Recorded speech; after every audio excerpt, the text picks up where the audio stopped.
સુરતમાં પતિ પત્ની અને પુત્રનું રહસ્યમય મોત. ત્રણેયની બોડી અલગ અલગ રૂમમાંથી મળી. ગૂંગળામણ કે આપઘાતની શંકા. 4 દિવસ પહેલા જ સાઉદીની યાત્રા કરીને આવ્યા હતા. સુરતમાં એક જ પરિવારના 3 સભ્યના રહસ્યમય મોતને કારણે સામૂહિક આપઘાતની આશંકા સેવાઈ રહી છે. આ બનાવમાં પતિ પત્ની અને પુત્રની લાશ ઘરના અલગ અલગ રૂમમાંથી મળી આવી હતી, જેને પગલે પોલીસે તપાસ શરૂ કરી છે. આ પરિવાર માત્ર 4 દિવસ પહેલા જ સાઉદી અરેબિયાના યાત્રા પૂર્ણ કરીને પરત ફર્યો, ત્યારે આ મામલે કયા કારણસર મોત થયા એ દિશામાં પોલીસ દ્વારા તપાસ હાથ ધરવામાં આવી છે.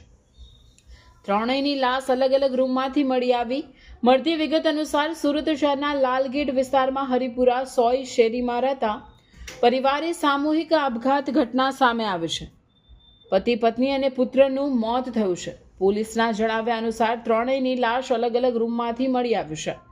બનાવની જાણ થતાં જ પોલીસ ઘટના સ્થળે પહોંચી છે. સામૂહિક આપઘાતની આશંકા પાછળનું કારણ અકબંધ છે.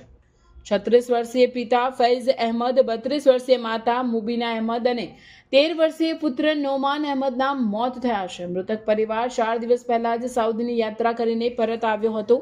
તેઓ કેમિકલના વ્યવસાય સાથે સંકળાયેલા હતા. ડીસીપી રાઘવ જૈન પણ ઘટના સ્થળે પહોંચ્યા હતા.